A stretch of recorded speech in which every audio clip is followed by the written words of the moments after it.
Good afternoon on what is a warm, bright and sunny day.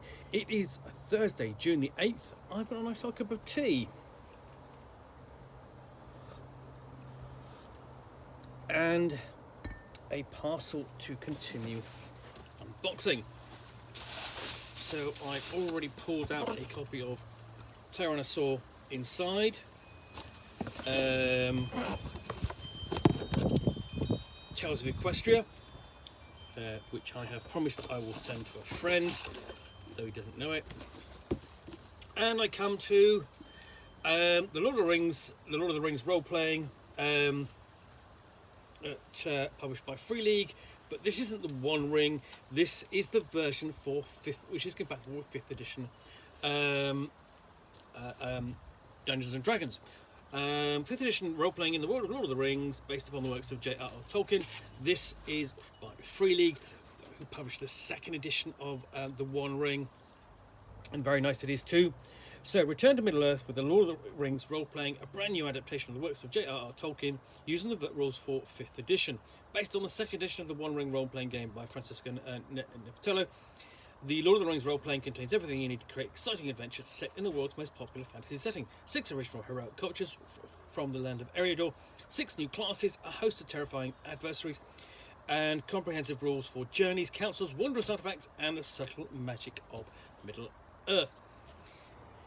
Now, of course, there has been a role-playing game based upon in fact, there have been multiple role-playing games based upon Middle-earth. You go back to MERP, or Middle-earth Role-Playing, from Ice Crown. Then you have the sort of like the Middle-earth Adventure game, which Ice Crown Enterprises also did. Then the Lord of the Rings role-playing game from Decipher, which surprisingly won on Origins back in the day. And we come up to date with the terrific One Ring, 1st edition published by Cubicle 7, who also did the Adventures in Middle-earth role-playing game, which was the first role-playing game to be set in Middle-earth, based upon Dungeons and Dragons rules. But we have this as the latest, so let's find out what it's like inside. I've already done unboxings of the content so far available for the One Ring, and reviewed it, and been very impressed by its contents to date. Fantastic artwork, really nice layout. I mean, I have my reservations here and there. I would like a few more examples in terms of the rules, and I would but the starter set is lovely, and I really would like the chance to play the rules from the starter set if I get a chance, if the opportunity arose. So, fantastic cover with Gandalf astride Shadowfax, about to receive a messenger, and inside we have a map of Eriador. Now, Eriador is essentially the northwest area of Middle-earth. It's the home to the Shire, and its boundaries are where the mountains to the west, Misty Mountains. The Misty Mountains, and you also have the last homely home, which is where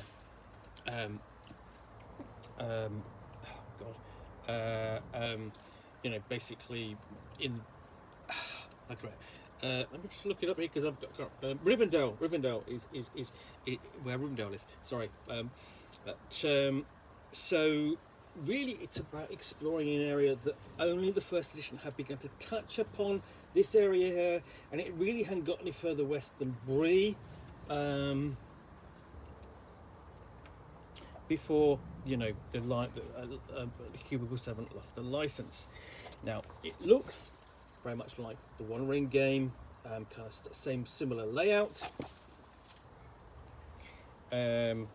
Uses a lot of the artwork, as you would, because it's terrific artwork. You have a great view or vista of sort of like the hobbits upon the road, whether at some point, whether that is on your own player characters' adventures or those of the Fellowship. And we open up with a letter from Gandalf, an introduction to the role-playing game, and nature adventures in the Third Age timeline. And here we can really begin to see how good you have this how you have this contrasting art styles of the book. So the chapter headings, you'll have captures sort of like these in sort of just a tiny little thumbnail version, but you open up to the actual chapters. Each book it comes with this fantastic piece of full page spread, and then you go further forward, and you have artwork like this: Gandalf entering the Bilbo's or Frodo's home, at Sandy Bottom, or Bag End, I should say, and you get a nice sense of, Bag End, and its size, and just very luxurious. I mean, by hobbits, by standards of Middle Earth, luxurious, and sort of like very kind of middle class, if you will. So you've got an introduction there before we get into the new rules, and there we have the terrible threesome of the trolls encountered on the road by Bilbo Baggins and his 12 dwarf companions. And what this highlights is the fact that the role-playing game, this is set 20 years after the events of The Hobbit, and where it's a bit longer than that, because essentially the first edition is set 5 years after the events of The Hobbit. After the Battle of the Lonely Mountain, Battle of the Five Armies. So, discussion of the structure of the game.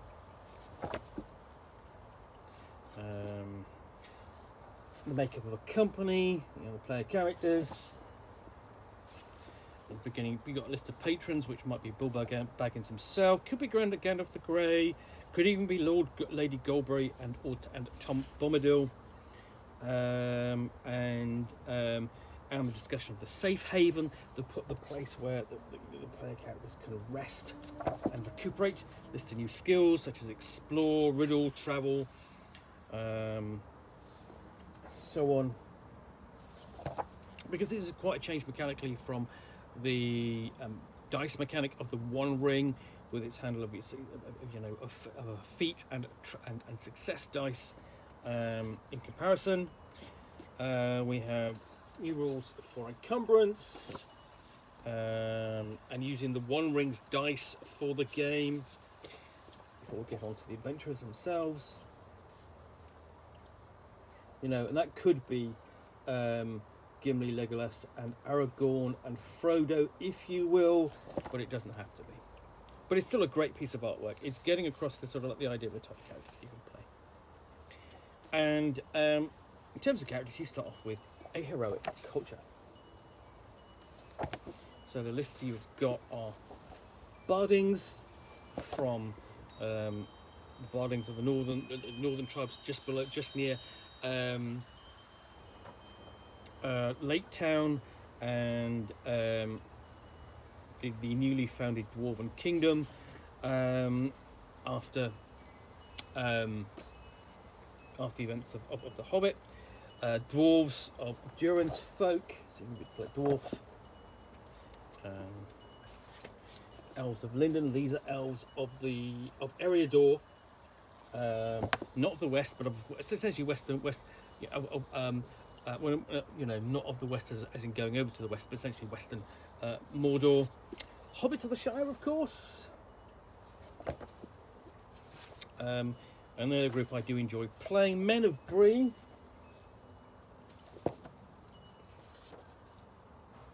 And then Rangers of the North.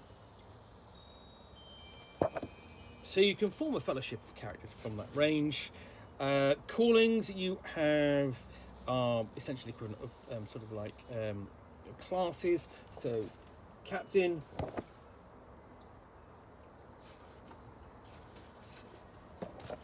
really nice illustrations.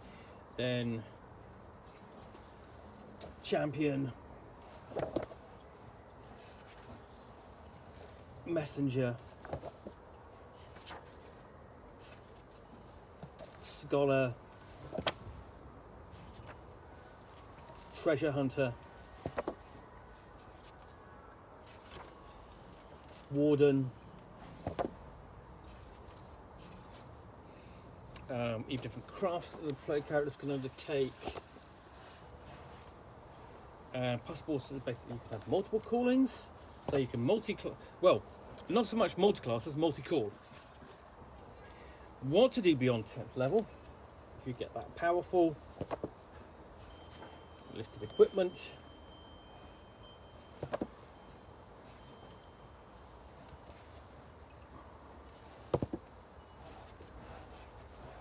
Rewards and virtues. Okay, so and a lot of these are taken from, particularly to the cultures of Middle-earth, to those what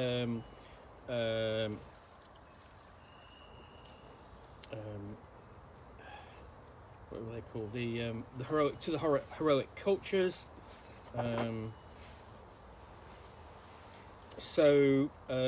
Virtues might be confidence or dour-handed or hardiness. Virtues of the bardings might be dragon slayer, fierce shot. Virtues of the dwarves, broken spells or dark for dark business. Virtues of the hobbits, after disappearing, brave at a pinch, small folk, short the mark. So being very nimble. Tough as old tree roots. You've got the same again. Virtues of the men of Bree. Adventuring phases. So the game is played in 2 phases. You have the adventuring phase, essentially when you go off, form a council, decide what you're going to do, and then go off an adventure, just as you would sort of like in general, sort of almost like a general sort of like fantasy role-playing game. But of course, this is Middle-earth. It's going to be slightly different. The nature of the journey is important because things can happen on it, and journeying through Middle-earth at this time is challenging.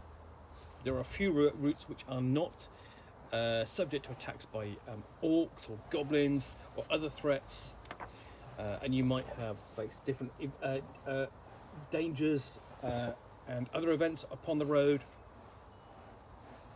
And then once you return, you have a fellowship phase, which is your chance to recover and reflect upon what you got up to during your adventures. Because you as people are not meant to go out on adventures. You're meant to stay home, protect the kith and kin, and especially if you're a hobbit or a men of Bree, you don't want to travel very far. So you almost become like a bit of a stranger. So that fellowship is a chance to reconnect with your culture and your family. So you might get up to things doing that. So you might recount a story or ponder on maps, heal scars, gather rumours, study magical items and the lore. And then we have a section for the lore master with the first of the threats, just with that wraith-like creature. Notes for the Middle-earth lore master. The nature of adventuring in Middle-earth.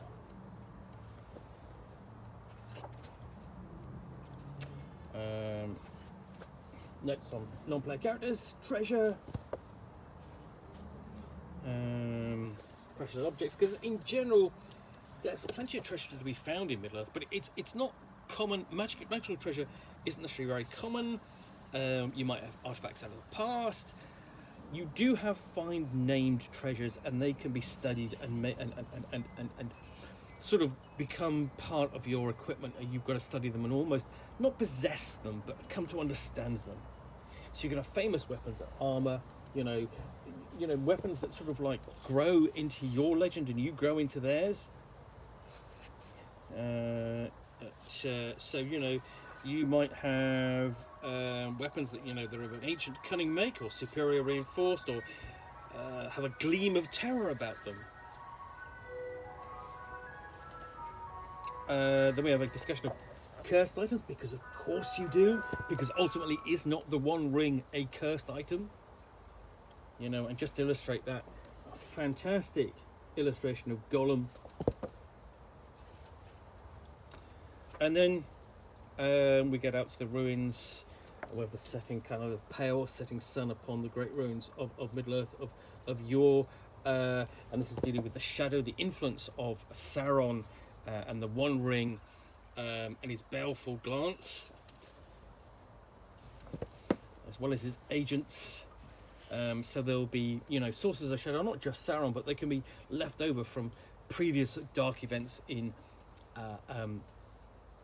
Middle-earth history, which the player characters will probably come across and suffer a blight. They can literally have their souls marked by shadow and spend time overcoming it. Becomes almost, wearied by it, as it were. We've got a long list of adversaries. So we've got trolls there, evil men, so bandits and raiders, orcs,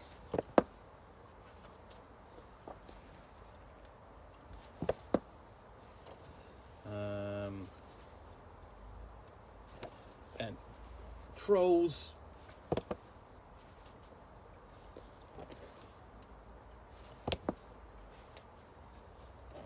the undead,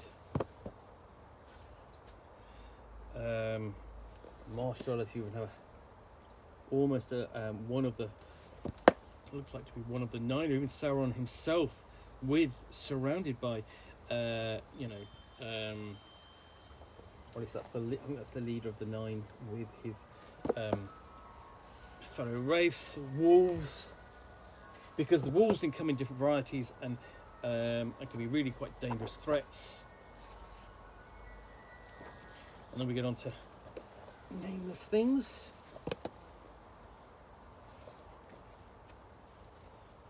And you can actually just sort of like, you've got tables for creating nameless things. And then of course you get onto the Eye of Mordor and the that influence of the shadow reaching out. And that can reach out and touch the player characters from afar. And then we've got the world, Eriador itself, got more detail. So here this focuses upon the Shire, and exploring the area roundabout. Various locations.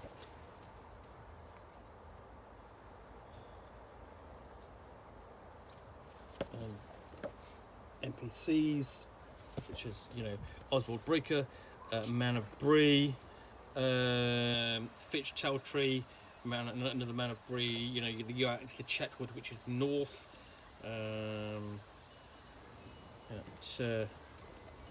Further east beyond Bree, along the last supposedly safe road. And then you've got ruins up and down the Greenaway, which is the route that runs north and south through Bree. Turn the South Downs, the Weather Hills, and you've got basically a little map there with Weathertop there. Well-known location. And then Lindon itself, home to the elves in the west of Mordor. Appendix. What have we got in the appendix? We have list of patrons.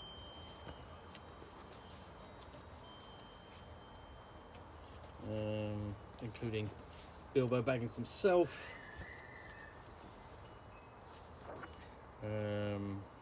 Surdon the Shipwright, who resides in Lindon, is an elderly elf. Gandalf the Grey, of course.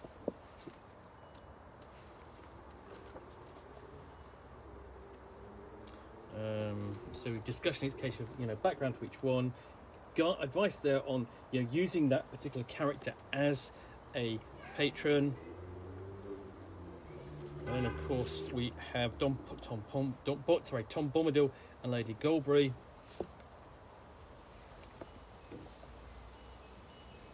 Landmarks to locate, locations to be explored. And then we have a particular link to the Star of Mist. Home to some brigands. and this sort of has the feel of it's a location, you know, based adventure.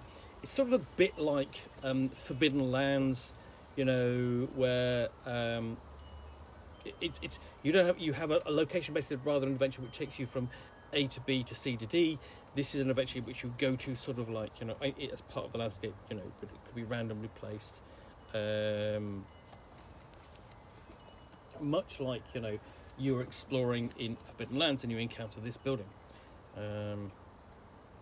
So yeah, index and character sheet.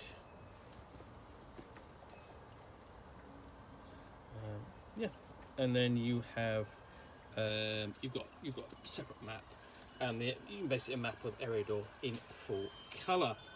So and basically notes there on the inside on essentially basically spot rules for handling a journey. So yes, this is the Lord of the Rings role-playing, the 5th edition conversant version of the One Ring from Free League Publishing. Anyway, hope you've enjoyed this unboxing in the Nook. If you have, then please do click on the like button down below. And of course, if you've got any comments or feedback, I do appreciate you take the time to post those. And lastly, if you want to be alerted to get more unboxings in the Nook, where you'll see me out here with a box containing a book or a game, which I will unbox and chat about to the best extent of my knowledge for roughly 10 minutes or so, all of course accompanied by a nice little cup of tea.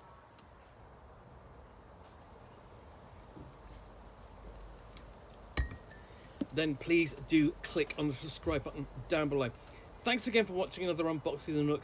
I will be back again soon with another one. Bye for now.